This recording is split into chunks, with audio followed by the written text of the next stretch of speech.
Bismillahirrahmanirrahim. Kami dari kelompok 12 kelas 11A akan mempresentasikan tentang peradaban yang tumbuh pada bahasa Bani Umayyah 1. Ada di bidang ilmu pengetahuan, ada ilmu tafsir. Yang pertama, setelah Daulah Umayyah 1 berdiri, maka kaum muslimin berhajat kepada hukum dan undang-undang yang bersumber dari Al-Quran, selama para qurra dan mufassirin menjadi tempat bertanya masyarakat dalam bidang hukum. Yang kedua, ada ilmu hadis.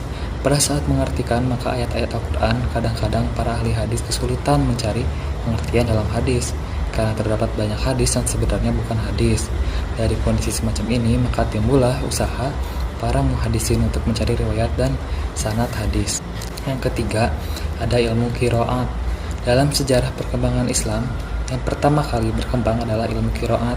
Cabang ilmu ini mempunyai kedudukan yang sangat penting pada permulaan Islam, sehingga orang-orang yang pandai membaca Al-Quran pada saat itu disebut dengan para qurra.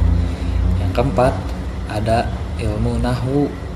Memulai mempelajari tata bahasa Arab yang dikenal dengan nama nahwu adalah ketika seorang bayi memulai berbicara di lingkungannya. Tanpa tata bahasa, maka perbicaraan tidak akan baik dan benar.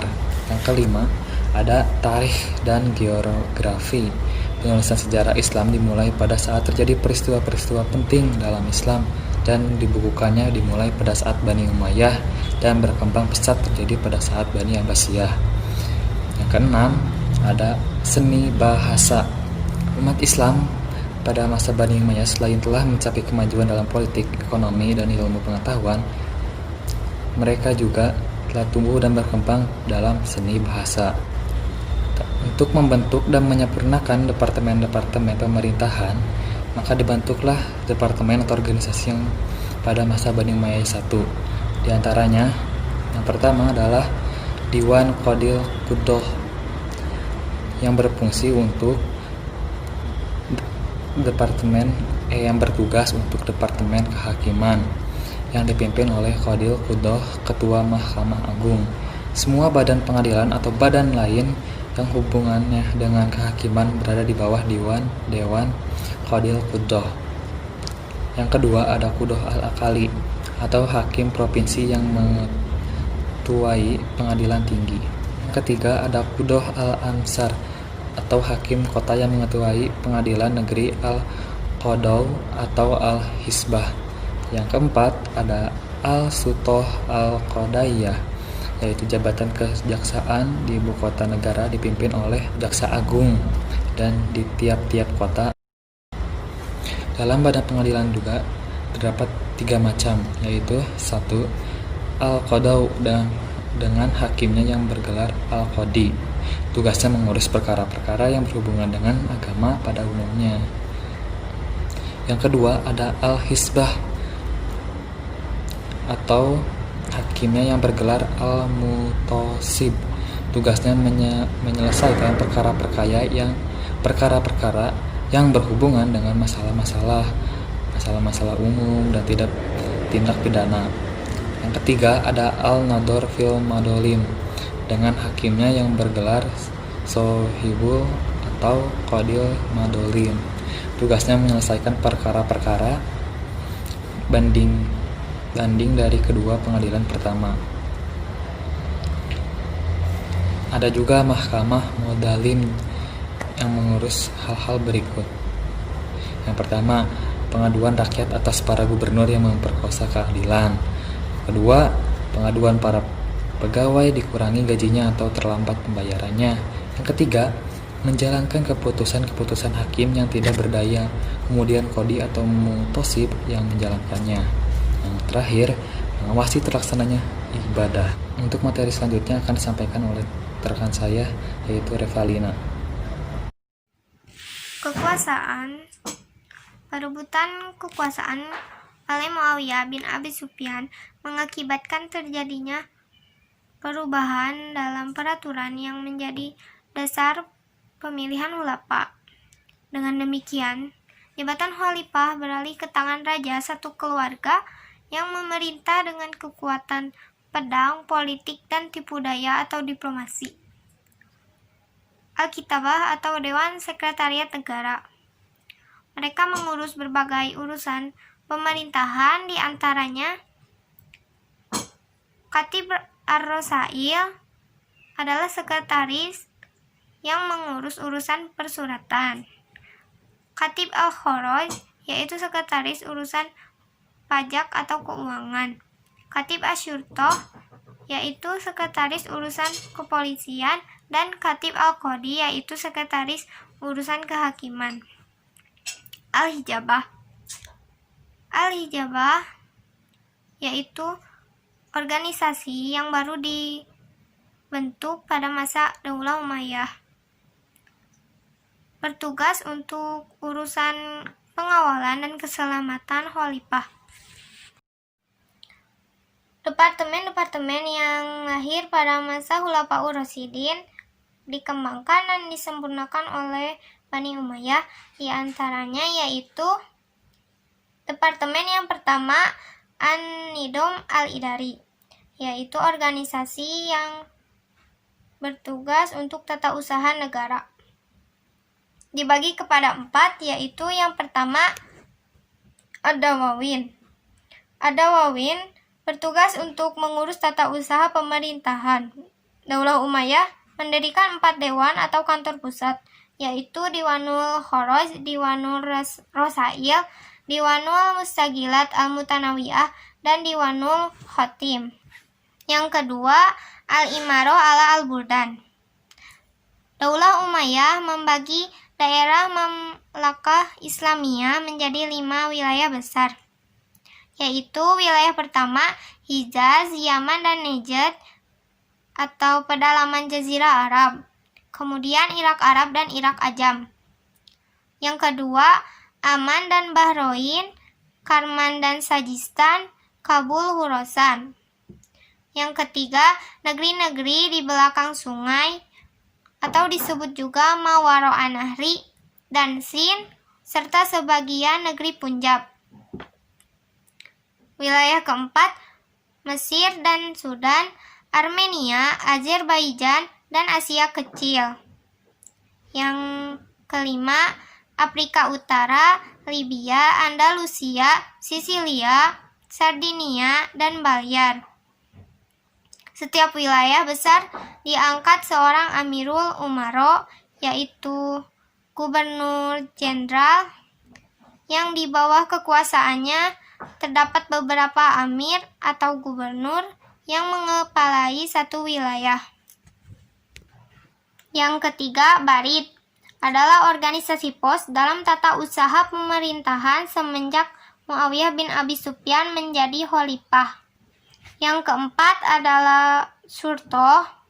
Organisasi Syurtoh atau kepolisian dilanjutkan dan dikembangkan pada masa Daulah Umayyah. Organisasi ini sebelumnya berada di bagian organisasi kehakiman, tetapi kemudian berpisah dan berdiri sendiri. Departemen yang kedua adalah An-Nidham al-Mali. An-Nidham al-Mali adalah organisasi keuangan atau ekonomi. Sumber pemasukan keuangan pada zaman Daulah Umayyah pada umumnya sama seperti pada zaman masa permulaan Islam, seperti al-doroib, yaitu suatu kewajiban yang harus dibayar oleh warga negara pada zaman Daulah Umayyah. Kemudian masorib Baitul Mal, yaitu pengeluaran keuangan pada masa Daulah Umayyah. Pada umumnya sama seperti pada masa permulaan Islam, yaitu untuk gaji para pegawai dan tentara serta biaya tata usaha pemerintahan. Kemudian pembangunan pertanian termasuk irigasi dan penggalian terus-terusan. Yang ketiga, biaya orang-orang, hukuman, dan tawanan perang. Keempat, biaya perlengkapan perang. Kelima, hadiah-hadiah kepada para pujangga dan para An-Nidham al-Harbi, yaitu organisasi pertahanan. Organisasi pertahanan pada masa Daulah Umayyah, yaitu dengan sistem undang-undang wajib militer. Sedangkan pada masa Khulafaur Rasyidin, yaitu para tentara adalah tentara sukarela. Muawiyah membangun 2 armada, yaitu armada musim panas dan armada musim dingin, yang bertujuan untuk mempertahankan daerah-daerah Islam dari serangan armada Romawi dan memperluas dakwah Islamiyah. An-Nidham Al-Qadha'i. Pada masa Daulah Umayyah, kekuasaan pengadilan telah dipisahkan dari kekuasaan politik. Kehakiman pada zaman itu ada 2 ciri khas, yaitu yang pertama, seorang qadhi memutuskan perkara dengan ijtihadnya, karena pada waktu itu tidak ada mazhab keempat atau mazhab yang lainnya. Para qadhi memutuskan menggali hukum sendiri dari Al-Quran dan As-Sunnah. Ciri khas yang kedua, yaitu kehakiman belum terpengaruh oleh politik, karena para qadhi bebas merdeka dengan hukumnya, tidak terpengaruh oleh pembesar yang berkuasa. An-Nadhr fil Madalim. Ini adalah mahkamah tertinggi atau mahkamah banding, bertugas menerima banding dari pengadilan yang berada di bawahnya dan mengadili para hakim dan para pembesar tinggi yang bersalah. Ketua Mahkamah Madolim dibantu oleh 5 pejabat lainnya yang tidak sah tanpa mereka. Yang pertama, para pengawal yang kuat. Yang kedua, hakim dan qadhi. Yang ketiga, para sarjana hukum atau fuqaha, tempat para hakim meminta pendapat tentang hukum. Yang keempat, para penulis, pencatat segala jalannya sidang. Kemudian al-hijabah, yaitu pengawal keselamatan khalifah. Pusat-pusat peradaban Bani Umayyah 1. Selama 92 tahun berdiri, Bani Umayyah 1 dapat mengembangkan budaya dan ilmu pengetahuan dengan baik. Pusat-pusat peradaban sebagai tempat pengembangan ilmu pengetahuan Bani Umayyah 1 menyebar di berbagai wilayah Bani Umayyah 1, seperti Damaskus, Kufah, Madinah, Syria, Mesir, Andalusia, Yaman, dan wilayah Maghribi. Di antara pusat-pusat peradaban Bani Umayyah 1 ada beberapa kota yang berkembang. Ilmu